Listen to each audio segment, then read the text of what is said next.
Pemprov DKI berencana memutus kontrak dengan PT Jakarta Monorail yang bertanggung jawab atas mega proyek monorail. Pemprov DKI meminta agar PT JM segera membongkar tiang-tiang monorail yang sudah lama mangkrak. Pasalnya, keberadaan tiang-tiang tersebut dinilai mengganggu keindahan kota dan membahayakan lalu lintas. Dan untuk informasi lebih lanjut, kita akan bergabung dengan Nesya Megawati dan juru kamera Ricky Rusdiana.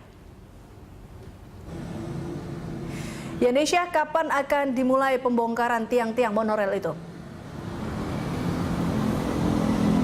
Ya, mengenai perencanaan pembongkaran dari tiang monorail yang berada di sekitar Jalan Rasuna Said dan juga Senayan belum bisa dipastikan kapan dari pembongkaran itu, karena memang hingga kini Pemprov Jakarta memang sudah memutus kontrak secara sepihak antara kerjasama antara Pemprov DKI Jakarta dengan PT Jakarta Monorail yang merupakan konsorsium dari proyek pembangunan atau proyek monorail ini.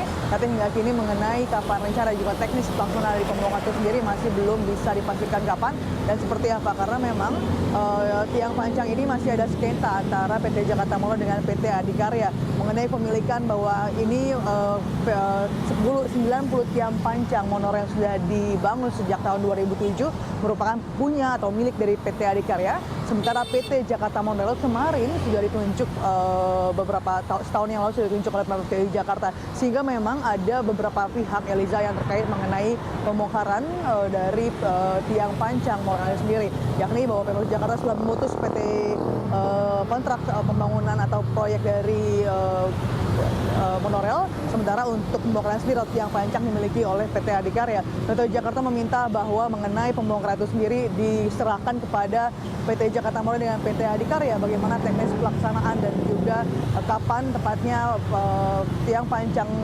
90 tiang panjang yang berada di sekitar Jalan Rasuna Said dan juga Senayan akan dibongkar. Sementara itu memang mengenai proyek ini memang sudah bangkrak, dan tahun lalu Indonesia bahwa sudah sudah diheboh-hebohkan mengenai proyek pembangunan monorail sendiri, tapi akhirnya dibatalkan karena menurut Pemprov DKI Jakarta, PT Jakarta Monorail tidak bisa memenuhi persyaratan yang diajukan oleh Pemprov DKI Jakarta. Salah satunya adalah mengenai syarat diserahkannya atau ditumbuhkannya 30% dana swasta atau investasi dari mana saja mengenai pembangunan monorail itu sendiri. Karena memang untuk proyek monorail merupakan murni dari dana swasta atau kerjasama swasta, bahwa APBD Jakarta atau Pemprov DKI Jakarta tidak mengeluarkan dana, berbeda dengan proyek MRT bahwa monorail ini adalah Jakarta atau Pemprov Jakarta hanya menyediakan lahan dan pihak dari swasta yang membangun dari tiang-tiang panjang ataupun keseluruhan dari proyek monorail sendiri, dan nanti akan dibagi dua